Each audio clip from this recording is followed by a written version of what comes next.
sahabat organik, jumpa lagi di channel Serba Serbi Organik. Saya dengan Atma Agus Hermawan.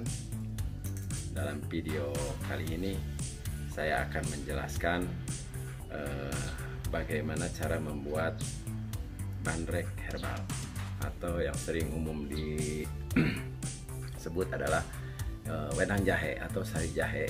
Namun kali ini ada plusnya, yaitu menggunakan herbal, 14 macam jenis herbal, sehingga saya menyebutnya bandrek herbal. Untuk itu nanti jangan di skip video ini, ikuti sampai tuntas, karena tahapan-tahapan ini sangat penting untuk membuat bandrek ini, karena kalau salah itu bandreknya nanti tidak serbuk atau bahkan bisa menggumpal ya.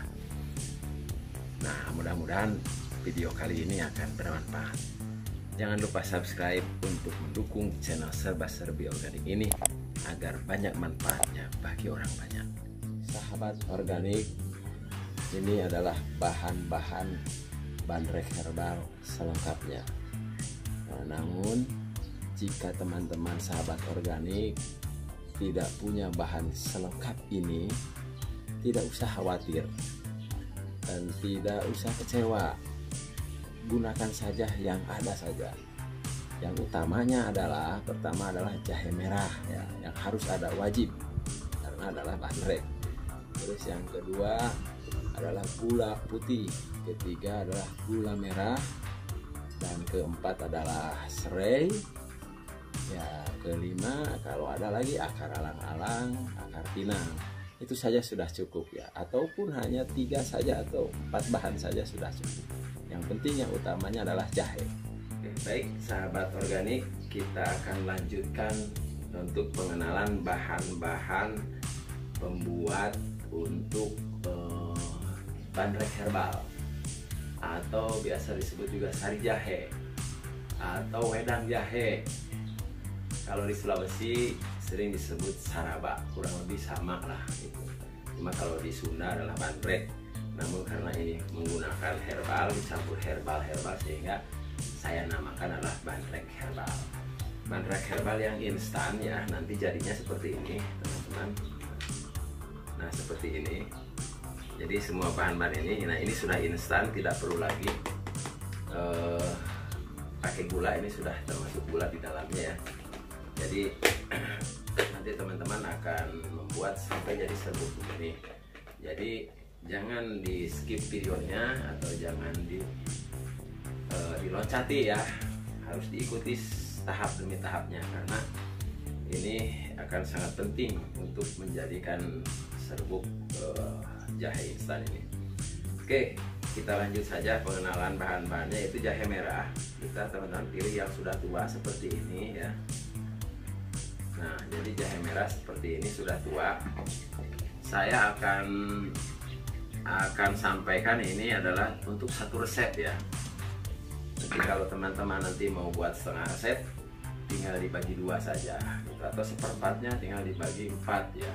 Nah, ini untuk satu resep bahan-bahan. Nanti juga akan saya tulis di kolom deskripsinya ya, akan saya tulis bahan-bahannya, jadi silakan nanti dilihat. Ini saya bacakan dulu yang ada, karena ada beberapa juga yang saya tidak sempat mengambilnya. Nah, ini diantaranya jahe merah adalah 3 kg yang sudah tua dan dicuci ya, tidak perlu dikupas tapi dicuci yang bersih, karena ini nanti akan langsung diparut. Nah, selanjutnya adalah serai biasa yang untuk masak. Serai ini kurang lebih 7-9 batang ya, cari yang besar-besar serainya. Ini diantaranya. Terus selain serai di sini juga ada kapulaga ya. Kapulaga cukuplah 10 sampai 15 butir ya kapulaganya, nanti digeprek aja nanti kalau dimasaknya. Nanti kita lihat caranya. Kemudian ini apa, cengkeh ya. Cengkeh ini kurang lebih 15 butir lah, 15 butir cengkeh nanti ditumbuk. Kemudian ini ada merica ya, merica juga kurang lebih 30 butir merica atau lada. Dan ini adalah lada hitam, kurang lebih sama, lada hitam ini kurang lebih 15 sampai 30 butir. Terus ini akar alang-alang. Nah, akar alang-alang ini karena tidak ada yang segar, saya menggunakan yang serbuk. Jadi supaya awet dikeringkan dan diserbuk. Namun yang lebih bagus teman-teman cari yang segar ya. Akar alang-alangnya yang benar-benar segar baru diambil, dicuci kurang lebih 1 genggam lah. Nah, terus ini adas. Ini ada adas manis. Ini adas manis kurang lebih 1-3 sendok makan ya, sesuai selera saja. Nah, ini cabai Jawa juga. Ini cabai Jawa sudah dalam bentuk serbuk ya. Jadi mungkin nanti akan saya lihatkan ya. Ini seperti di dalam foto ini cabai Jawa bentuknya seperti itu, seperti ini. Nah, terus kayu manis. Kayu manis bisa yang serbuk. Ini saya yang serbuk ya, 1-3 kurang lebih lah 3 sendok untuk kayu manis. Nah, bisa juga yang masih dalam bentuk utuh atau batangan, itu kurang lebih 2-3 batang ya. Nah, seperti batangan lah, masih kulit aslinya. Tapi yang serbuk ini akan lebih praktis dan lebih memudahkan untuk nanti mengolahnya, tidak perlu ditumbuk lagi. Dan ini kayu manis juga sangat bagus khasiatnya, terutama untuk yang punya keluhan diabetes. Ini juga untuk mengatasi diabetes. Terus selanjutnya gula putih. Gula putih ini untuk 1 resep ya, 5 kilo. Dan gula merahnya sebaiknya gula aren ya. Gula arennya dipastikan harus yang berkualitas baik, karena jika gula arennya kurang bagus atau kita menggunakan gula kelapa, itu hasilnya nanti bisa menggumpal atau tidak menyerbuk seperti ini. Nah, sering terjadi dalam pengalaman kami tidak bisa menyerbuk, tapi bahkan menggumpal seperti aspal. Nah, sudah begitu kita tidak bisa gunakan lagi.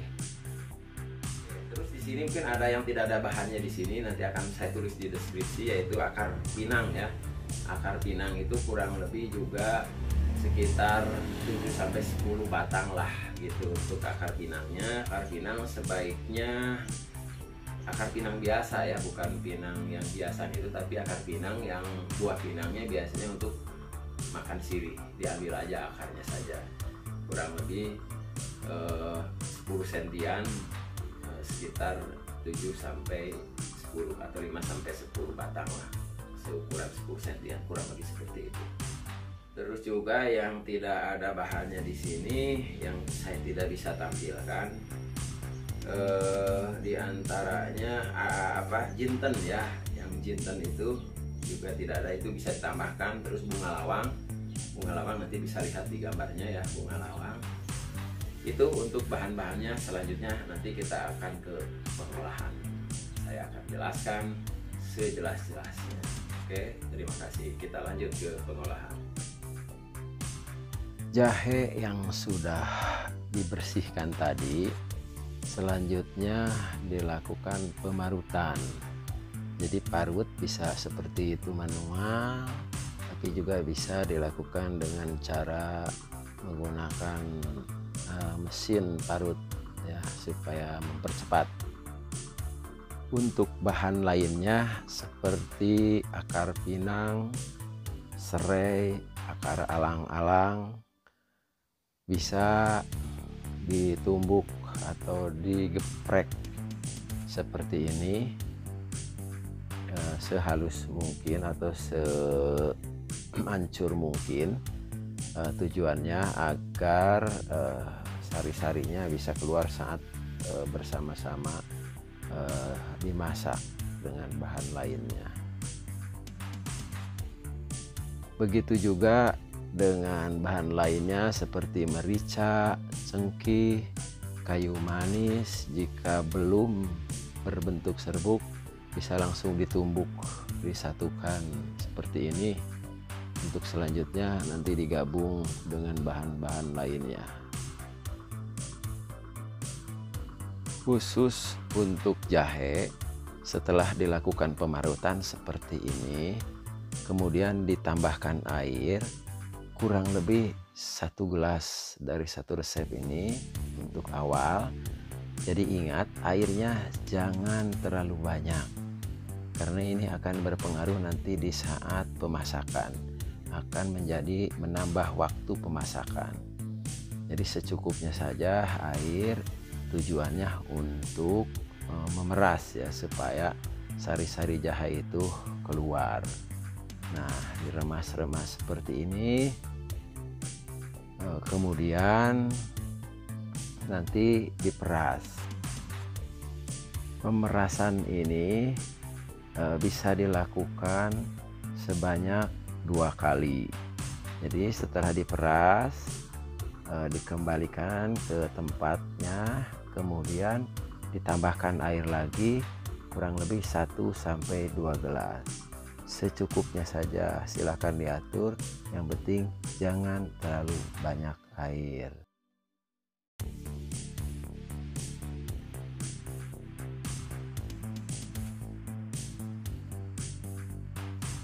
Sari jahe yang sudah diperas tadi dan sudah dalam bentuk cair, kemudian disimpan atau dimasukkan ke dalam wajan yang besar, kemudian disatukan dengan bahan-bahan lainnya seperti gula putih, gula merah, akar alang-alang, akar pinang, kayu manis yang sudah digeprek semua, yang sudah dihancurkan.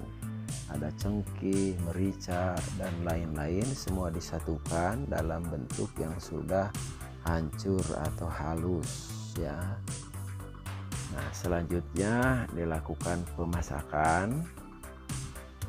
Pemasakan harus dilakukan dengan api yang cukup besar atau dengan kayu bakar ya, menggunakan kayu bakar atau kompor gas yang besar yang biasanya digunakan untuk catering. Itu akan mempercepat. Artinya dengan kompor biasa bukan tidak bisa, namun waktu akan lebih lama. Dengan menggunakan kompor yang besar itu kurang lebih memerlukan waktu 1 jam. Nah, dengan air tadi 2-3 gelas ya. Namun dengan kompor biasa itu bisa lebih lama lagi. Selama proses pemasakan, adonan ini harus selalu diaduk ya. Terus diaduk, dibolak-balik. Karena kalau tidak diaduk nanti bisa angus ya, angus sebagian. Nah, seperti ini pengadukannya sampai betul-betul nanti menyerbuk. Nah, untuk awal api bisa dibesarkan. Nah, nanti setelah mendidih, airnya sudah semakin berkurang, apinya bisa lebih dikecilkan lagi. Nah, seperti ini, terus diaduk. Nah, kemudian nah setelah menggumpal seperti ini, sebaiknya diangkat saja atau apinya dimatikan saja. Nah, tapi jangan berhenti diaduk. Jadi setelah tidak ada api pun, sudah posisi seperti ini, sudah dalam bentuk seperti ini, terus saja diaduk tanpa api sampai menjadi serbuk. Jika ini tidak diaduk, nanti tidak menyerbuk ya. Teman-teman, sahabat organik, nah ini lihat hasilnya. Jadi terus saja diaduk sampai nanti menjadi serbuk seperti ini. Nah, terus kalau kita telat atau dibiarkan, nanti mengeras ya, mengeras dan seperti batu. Namun demikian tentu saja ada juga sebagian yang mengeras, nanti itu bisa ditumbuk, namun itu hanya sebagian kecil saja.